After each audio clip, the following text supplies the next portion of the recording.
The one thing we were most critical about with the C6 was the interior, and obviously Chevy was listening because this C7 is a totally different environment.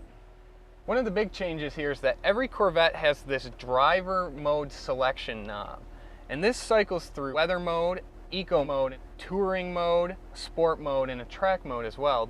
You're also going to notice this digital instrument cluster up here. And you can tie that instrument cluster into the driver mode selection knob. So I'm in eco now, but as I switch to sport, it will actually display a new setting here, which gives more prominence to the tachometer, also puts this speed readout right in front of you. And as you go to track, you get this slightly retro hockey stick shaped tachometer there, but what that does is it stretches out near red line, so you actually have finer gradation as you get out towards red line. The other thing you notice inside the Corvette is that it no longer feels like you're riding in, say, the Chevy you might rent at Enterprise. This particular model has the full leather interior. That's an almost $8,000 option, but you really notice the details. Look at that great stitching, leather covering everything, and this right here is real carbon fiber trim. The infotainment system in this Corvette is pretty much standard Chevy, but it's quite attractive these days. It's also got this nifty little storage compartment for your stash. You might notice something peculiar about this car. It's got both a manual stick and shift paddles. So what's going on here? These shift paddles actually control the rev matching program, so you can turn it on or off. And what that does is as you're downshifting, blips the engine, raises the revs, so that when you let the clutch out, it's perfectly synced. Now, if you put it in first and pull a paddle, you'll notice that the gear indicator switches color.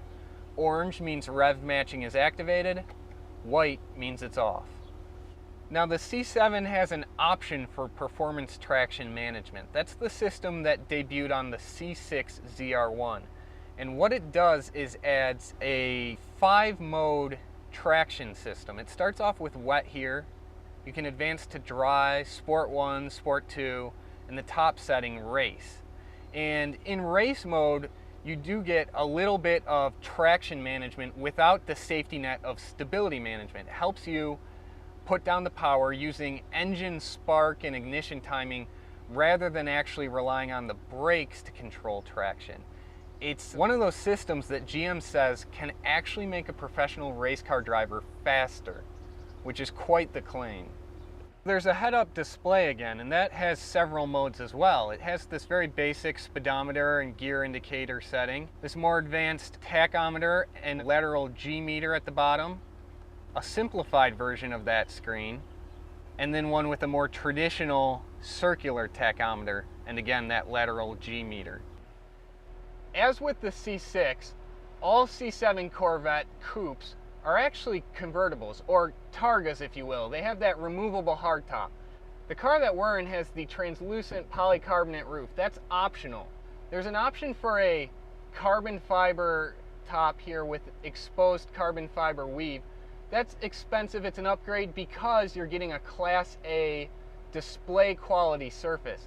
The standard roof is opaque. It's also made of carbon fiber, but because it's not that premium surface, the weave is actually painted over to match the body color. Now, we were really critical of the seats in the C6. Chevy went to the same supplier that Porsche uses, that's Lear, and they had them work up not one but 2 seats. So we're in the standard touring seat. There's also an optional sport seat with stiffer, higher bolsters and pass-throughs for an actual harness. This touring seat is much better than what was in the old seat. There's still some room for improvement. We noticed how soft this bolster was, but what that does do is it accommodates larger people in the car. So there you have it. That's our walkthrough of the C7 Corvette interior. Finally, it's on par with the competition, and more important, it's the interior that this sports car deserves.